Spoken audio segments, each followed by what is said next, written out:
Olha, gente, a Justiça aceitou a denúncia contra a jovem que praticou racismo em Linhares ao gravar um vídeo com duas adolescentes.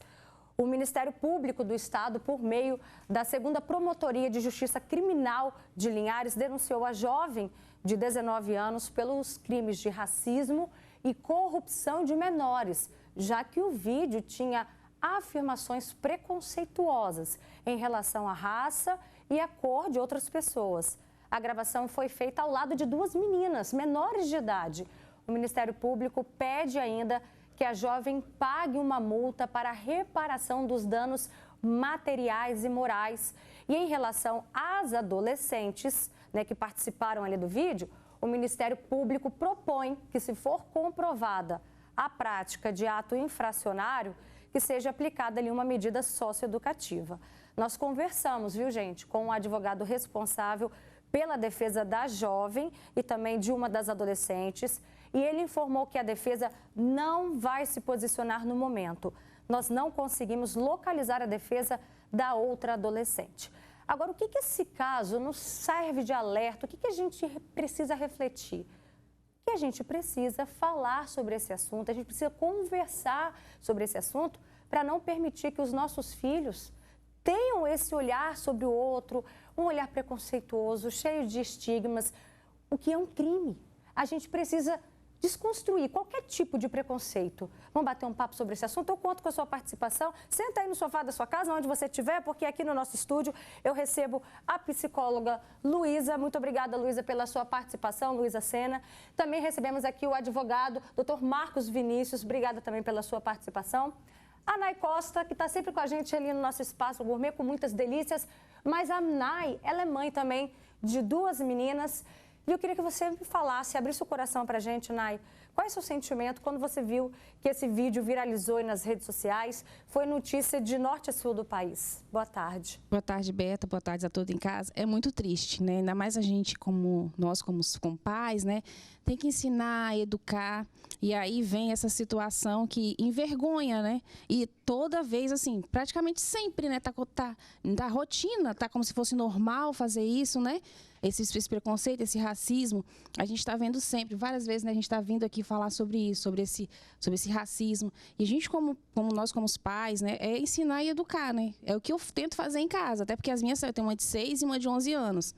Então, 11 anos está naquela fase da pré-adolescência, né? Então, assim, vai na escola, vê uma coisa, chega em casa, a gente ensina outra. E aí é bem complicado, né? Doutor Marcos Vinícius, a gente tem a esperança sempre na próxima geração, né? Assim, naquela que a gente está ali construindo a cada dia. A gente aprende tanto, né, com os jovens sobre as tecnologias, as novidades que eles acabam dando um banho na gente, sobre catar lixo na rua. Quantas crianças ensinam para os avós, não pode jogar lixo na rua. Mas, por outro lado, qual é a análise que você faz em relação a essa juventude, né, no comportamento que era para ser antirracista, né? Mas a gente, às vezes, ainda se decepciona. Boa tarde. Boa tarde, Roberto. Boa tarde a todos. Nelson Mandela falava que ninguém nasce racista. As pessoas são educadas a serem racistas. Elas são ensinadas a reproduzirem práticas racistas no seu cotidiano. Infelizmente, a gente tem visto isso aumentar e aumentar numa proporção muito ruim. Nós temos agora o Atlas da Violência, que trouxe uma explosão do número de ocorrências policiais por crimes raciais no ano de 2023. O que, por um lado, nós temos essa tristeza, né, nesses números altos, mas também nós temos um lado no sentido de que as vítimas de crimes raciais, elas estão procurando o poder público para que isso seja reparado, para que isso seja solucionado pelo sistema de justiça criminal. Infelizmente, nós temos visto aí também um aumento desesperador de células neonazistas no nosso país. Então, quer dizer, esses discursos de ódio contra grupos de minoria, contra negros, contra mulheres, contra gays, infelizmente a gente tem visto uma explosão desses números justamente por conta da prática desses grupos. Há um tempo atrás, agora no início do ano, jovens aqui de Linhares, no norte do nosso estado, utilizaram a internet. A início, né, era para ser ali uma brincadeira entre elas, tipo aquela brincadeira de antigamente, quem nunca. E aí começaram a ter comentários pejorativos sobre a raça, sobre outras pessoas. E a gente se pergunta, né? Jovens, não era para estar justamente mudando tudo aquilo que a gente sabe que é praticado de errado, que está enraizado na nossa cultura e que a gente tanto bate nessa tecla que precisa ser mudado? E isso, ao mesmo tempo, deixa a gente tão desacreditado, sabe, Luísa, do que a gente pode esperar da próxima geração. Então, faz a gente refletir como que a gente desconstrói isso com os nossos filhos, porque é desde criança, né? Boa tarde. Também é muito importante que a gente pense no diálogo, né? O diálogo é o caminho, porque as crianças, elas são, né, criadas e todos os pensamentos delas, todas as vivências farão parte exatamente desse conjunto de quem criou, dos pais, dos cuidadores, né? Por isso que é importante trazer esse diálogo desde novo. Não só quando surgem esses casos, mas esses casos também são exemplos, né, de como podemos debater esse assunto, mas também antes disso acontecer, antecipando, trazendo exemplos da diversidade do nosso país, de diferentes tipos de cores, tipos de tons de pele, tipos de cabelo, né? E também mostrando esse assunto, né, de forma séria como ele deve ser tratado, que é trazendo a questão da impunidade também. Durante aquele vídeo a gente vê um conforto que elas têm, uma naturalidade em trazer aquele assunto, como se aquilo não fosse um assunto que fosse, né, ser punido de alguma forma, né? Então, trazer essa conscientização de que é um crime, né? E antes de trazer que é um crime, por que isso é um crime? Mostrando exatamente essas diferenças, né? Porque se a gente quer que as crianças sejam um futuro e tragam um futuro para a gente diferente, é importante a gente pensar nisso. Pensar sempre no diálogo, trabalhar a diversidade e trazer também que não é comum, né? Por mais que seja comum, na verdade, não é normal a gente viver todos os dias esses casos, né? Que não é só um caso, é mais um caso que se repete todos os dias. Eu achei muito interessante quando você usa a palavra de prevenção para não deixar que isso aconteça, para conversar com os filhos, né? Vamos pensar assim numa situação, a criançada está de férias e aí conhece amiguinhos novos. Como que eu posso introduzir esse assunto com o meu filho? Porque é a hora que ele conhece pessoas de outros estados, é a hora que ele se relaciona às vezes com pessoas que não só são da sala de aula dele, mas com o vizinho do bairro faz uma nova amizade também. Como que a gente pode desconstruir isso nesse momento, pensando agora nessa coletividade aí nas férias, nessa diversidade? Perfeito. Nesse caso, a gente tem duas opções. Uma que é, de fato, introduzir, levar aquele tema a debate, sejam com histórias, com uma situação que está acontecendo ali naquele momento, por exemplo.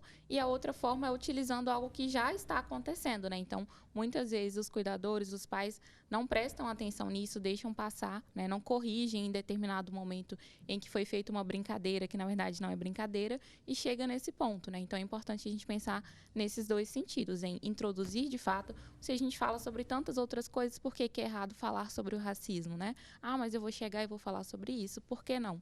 A gente está vendo diariamente a quantidade de casos, então é importante a gente introduzir esse assunto, sejam com... a gente vai adaptando de acordo com a idade, né? De forma lúdica, mas a gente tem várias situações atualmente que podem ser utilizadas para trabalhar como o próprio meio das crianças, né? A partir de brincadeiras. Também, né? Como pai, como mãe, junto os amigos. Lá em casa, por exemplo, a gente abre as portas de casa. Quanto mais criança tiver perto de mim, perto dos meus filhos, brincando, eu sempre me sinto mais confortável, né? Estão ali sob meus olhos. E a gente juntar. Você faz isso na sua casa, Nay? Muito. A gente junta, faz noite do pijama, chama as amigas, chama os primos, junta a família, né? E isso é muito importante.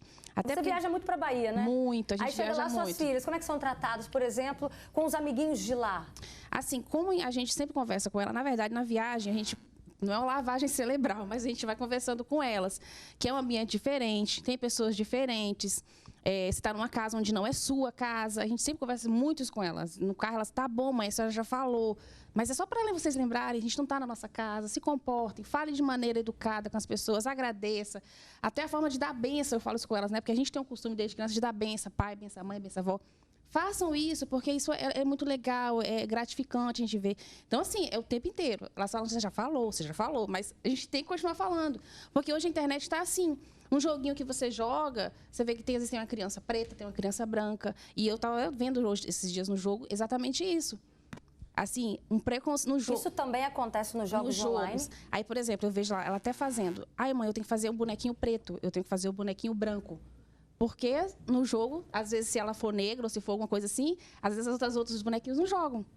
E eu não sabia disso. E aí a gente vai vendo, a gente até no jogo, que as crianças jogam esses jogos esses joguinhos assim, você vê que às vezes ela faz um bonequinho, vai fazer um bonequinho mais escurinho.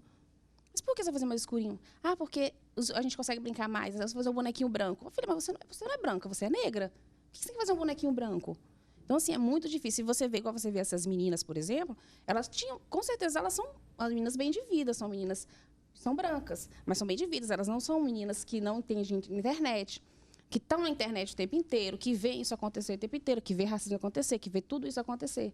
E, às vezes, quando a gente fala que é negro, acha que a gente está se vitimizando. Muita gente fala isso, não, sabe porque é preto está falando, só porque é negro está falando. Mas não é, porque realmente isso acontece. E não só na internet, mas pessoalmente também, né? Você vai num shopping, eu já percebi muito isso por eu ser negra.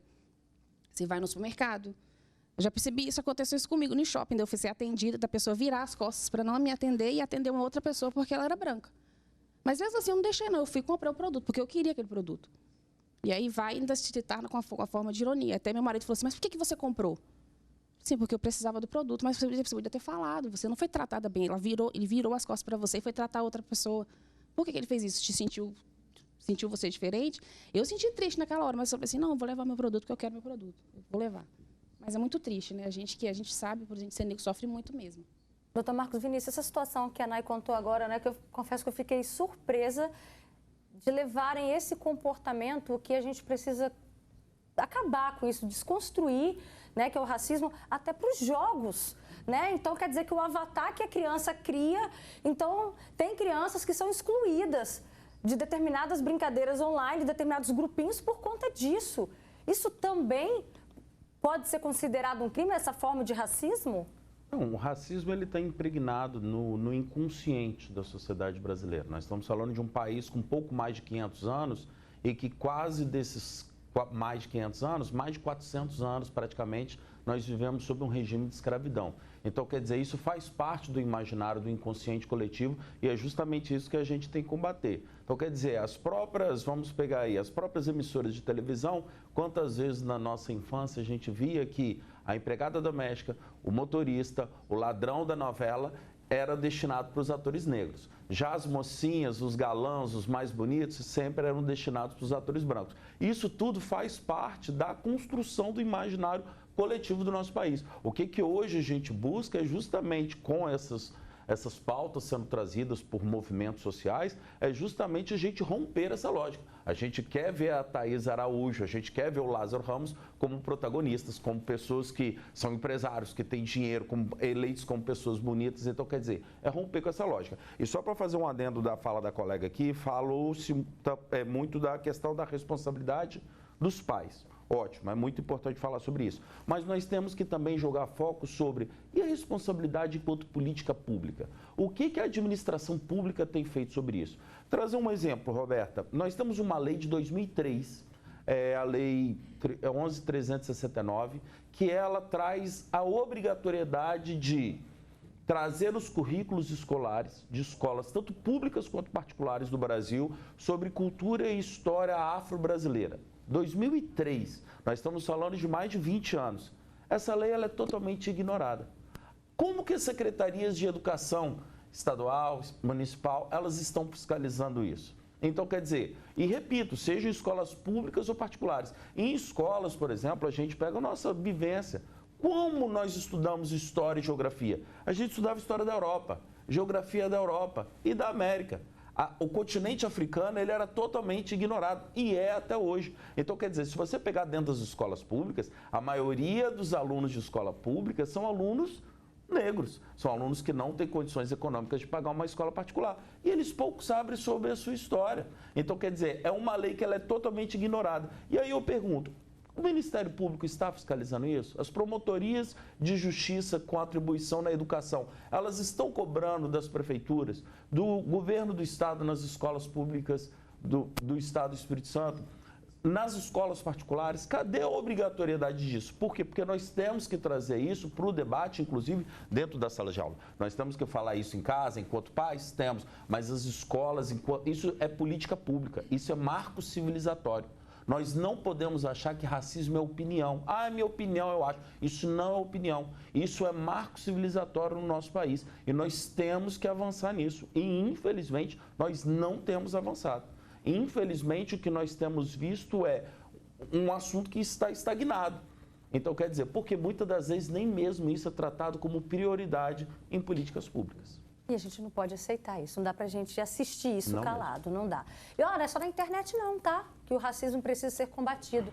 Gente, quantos e quantos casos no futebol também acendem o alerta? A gente já mostrou aqui no programa, né? Uma das principais vítimas é o jogador brasileiro Vinícius Júnior. Em uma postagem nas redes sociais, Vini disse que já tinha vivido mais de 19 episódios de racismo nos últimos meses dentro de campo.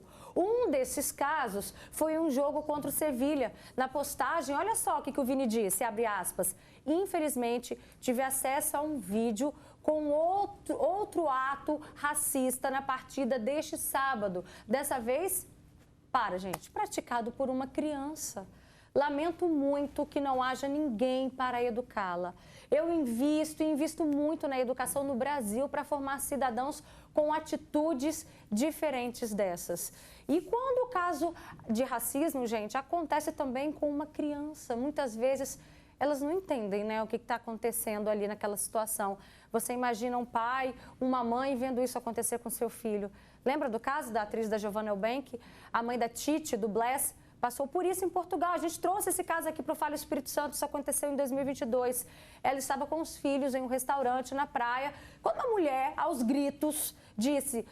Ai, gente, eu não vou nem repetir. Não, eu me recuso a repetir o que ela disse de Titi, de Bless. E disse, né, falou que Portugal não era lugar para vocês, vão embora daqui, e criticou a cor da pele. A Giovanna reagiu como qualquer mãe e teve que ser contida. A polícia foi chamada... E a mulher foi presa e está sendo processada pela atriz. Eu vou conversar agora com a Crislaine Zeferina, que é presidente do Instituto Conexão Perifa. Cris, obrigada pela sua participação, uma boa tarde. Conta pra gente, o que você tem sentido dessa nova geração? Eles estão mais conscientes ou não? Boa tarde. Primeiramente, quero agradecer esse rico convite, né, dessa conversa tão importante que demarca um posicionamento a partir de janeiro de 2024 e não só em novembro, né? É importante a gente colocar o sentimento da nossa juventude como um sentimento revolucionário, que vem na perspectiva de romper com esse racismo estrutural e institucional que existe no nosso Brasil. A juventude hoje que está colocada, sobretudo a juventude de comunidades periféricas que tem acesso a uma educação antirracista através dos movimentos sociais, elas já começam a dizer não para isso. Então, dentro das escolas, dentro das igrejas, dentro dos campos que trazem a transformação na educação de um sujeito, né? E aí eu trago a Chimamanda, que é esse livrinho bem fininho para indicar para todo mundo, que é O Perigo da História Única. Sempre foi nos contado uma história única do povo negro. Mas agora chegou a hora da gente começar a revolucionar contando outras histórias desses corpos negros. E aí, como bem disse o nosso advogado, a Lei 10.639, alterada para 11.645, ela garante dentro das escolas o ensino da cultura afro e da cultura indígena. Mas o que está acontecendo que as escolas não estão sendo implementadas? Porque essas meninas de Linhares passaram pela educação básica, passaram pelo ensino médio, e o que aconteceu que a gente não teve esse diálogo dentro das escolas? Hoje a gente precisa perceber que a nossa sociedade está uma sociedade diferente, que sempre foi uma sociedade diversa e que os nossos corpos ocuparam esses espaços através desse processo diaspórico, violento que foi essa retirada do povo preto de África para o Brasil, né? Então, pensar nesse grande sentimento que a gente tem quando a gente olha essas três meninas, a gente pensa, onde estava a política pública sendo garantida para essas meninas, para que elas entendam que isso é um caso de racismo? E por que ser negro é ruim? Por que ser preto é ruim? Por que namorar um homem preto é ruim? Né? Então, a gente começa a problematizar isso a partir do momento que a gente enxerga, sabe, que há ainda, sobretudo no interior do Estado, um grande trabalho dos movimentos sociais, junto com o governo do Estado, para se fazer no combate ao racismo. E isso não vai ser só com a gente, né, com o poder público, vai ser todo mundo, a mídia, vai ser as escolas, vai ser todo mundo junto. Porque a questão, o sentimento que a gente sente hoje é um sentimento revolucionário e um sentimento de mudança, que a gente precisa tocar o dedo na ferida e parar de achar que não podemos falar de racismo, né? Porque quando a gente fala de opressão, a gente precisa entender qual opressão a gente está falando. Tá e a certo, pirâmide Cris. que... Deixa eu aproveitar esse seu gancho e trazer aqui para a Nay, que o nosso tempo está acabando. Nay, como que você lida, como que você fortalece as suas filhas quando casos assim acontecem com elas? Então, a gente sempre conversa com elas, né? Eu sempre falo que não é legal, que todos nós somos iguais, né? Porque todos nós... A última vez eu até falei isso, gente. Nós somos somos seres humanos. O mesmo sangue que corre na veia de um branco corre na nossa. Não tem isso, não tem essa diferença. Então, é amar, é respeitar. E tantas pessoas... Beta, não só... aconteceu esse caso, mas quantas pessoas não falam? Quantas pessoas não expressam o sentimento? Quantas mulheres negras, quantos adolescentes negros ficam isso para dentro e acaba acontecendo o pior?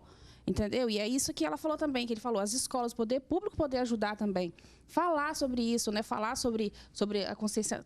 O Dia da Consciência Negra não é só um dia, é o ano inteiro, não é? O maior índice de cometimento de suicídio entre jovens no Brasil, os dados apontam, entre jovens negros. Jovens negros estão cometendo suicídio porque justamente quem quer crescer numa sociedade onde que seu cabelo ele é apontado como feio, como ruim, como a cor da sua pele como um demérito. Então, quer dizer, no vídeo aí do caso Linhares, o caso Intelo, o que elas falam? Ah, e você que ficou com uma pessoa preta? E apontam, então, ficar como uma pessoa preta como um demérito. Então, quer dizer, imagina como que cresce a autoestima de uma criança negra. Então, quer dizer, aí vem os processos de alisamento de cabelo, vem os processos de raspar a cabeça, deixar o cabelo sempre curtinho. Por quê? Porque somos, desde pequeno, apontados como os feios, como o que não é o corpo que deve ser tido como belo, como Crislane fala. Então, quer dizer, nós temos que contar através de outras histórias agora. Chegou a hora que nós vamos contar as nossas histórias, nós falarmos sobre os nossos filhos, sobre a textura do nosso cabelo, da beleza do nosso cabelo, da beleza da nossa pele, e para que justamente nós possamos avançar com essas pautas. Essa é uma luta de todos nós. De todos. De todos. Não é só uma pauta para o povo negro. Não. Pelo contrário. É uma pauta de todos nós. Pelo contrário, porque não fomos nós que criamos o racismo. Então, quer dizer, a rigor, nem seríamos nós que deveríamos falar, porque não fomos nós que criamos. Então, quem que criou que deveria aí trazer como frente dessa luta aí? Eu queria até ter mais tempo, só que, infelizmente, o nosso tempo aqui acabou. Obrigada, Luísa, pela sua contribuição com esse assunto. Que suas palavras tenham chegado às famílias, aos pais, né, no processo de educação dos filhos. Obrigada, doutor Marcos Vinícius. Nay também, dá um beijo nas crianças. Obrigada, Cris, pela sua contribuição, tá? Um beijo no seu coração também.